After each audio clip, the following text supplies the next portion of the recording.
Hi, and thank you for joining me for this video on I consciousness, you consciousness, and we consciousness. This is a very conscious video. We are going to go through it conscientiously.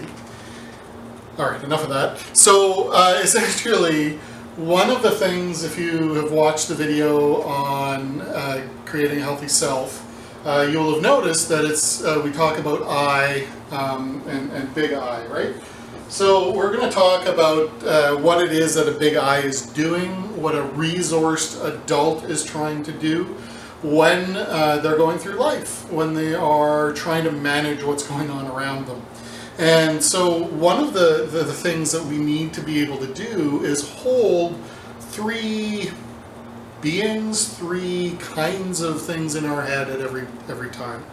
And I'll show you the reason why. So in any relationship we're in, but certainly, very importantly, any kind of long-term relationships we're in, we'll have this I, let's call this, me or you. And then we've got another I, right? Another individual who is participating in that relationship.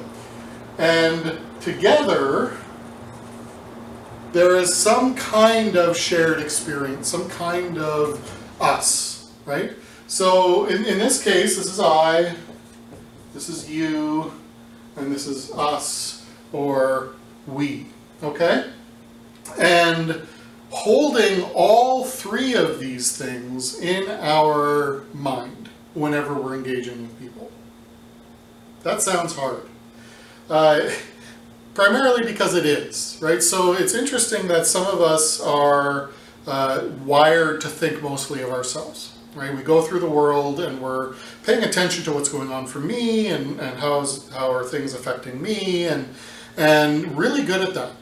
And yet they seem to be really thick about the impact and the things that are going on for other people, right? We think they lack empathy or awareness of what's going on around them. And it's a significant barrier to relationship when all we think about is myself, me. Because it's only one of the three things going on in any given relationship, right? So some of us, on the other hand, are more wired to think about the other person. We actually spend very, very little time thinking about ourselves. We're more concerned with how is it going for you? How are you doing? No, what is it you want? No, tell me, how can I serve you? That kind of stuff, right? So we go through life just basically being a doormat, a tool in the hands of others, and never become this kind of self-aware, self-motivating, and kind of looking out for yourself, right? So we can kind of go through life either overemphasizing ourselves or overemphasizing others. And that's a problem, right? If we're not thinking about ourselves, then how do we know what we want? How do we know what's working for us and what's not working for us? I don't know. That's how I lived a lot of my life, is not paying a lot of attention to what's going on inside here, right? Because I was one of these people that was, very you-focused. And so I have had to do a lot of work trying to get back to focusing on myself. And this is kind of that awareness of what's going on for me right now. What are my values in this moment? And how I am going to engage in the day in a good way, right? So waking up responsible for me. Thinking I am going to go into this day and I'm going to get my needs met and I'm going to, make sure that I'm doing that in a way that doesn't hurt other people, right? That is value-centered for me. And so that kind of gets me out of the bed in the morning, paying attention to more than just me, but also making sure I'm paying attention to me, right? Getting up in the morning and paying attention to other people, right? This is not dissimilar from being aware of oneself. It's simply being aware of the other, right? So you get up in the morning, maybe you've got a spouse, and you may have been living with them for a long time, and you, by the time you're 10 years in, you ought to have a good read for how their day is starting. Are they getting out of bed on the wrong side of the bed?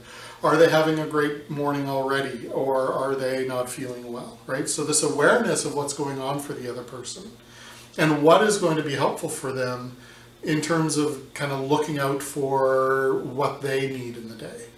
So this awareness of what do I need, but also what do you need? What are your preferences in this relationship? What is it that is going to keep you feeling like we are a thing, which is that third piece that we're trying to pay attention to. This idea that not only do I exist and you exist, but we exist. And everything I do and everything you do impacts how we are together. And so this balance of me being me and you being you in a way that's value-centered and focused on holding both of those things, we are then able to be an us, a we that is healthy and strong and enjoyable. And so the challenge here is thinking about, okay, well, what if I and what if you want some very different things? And we can think about those two very different things in terms of bookends.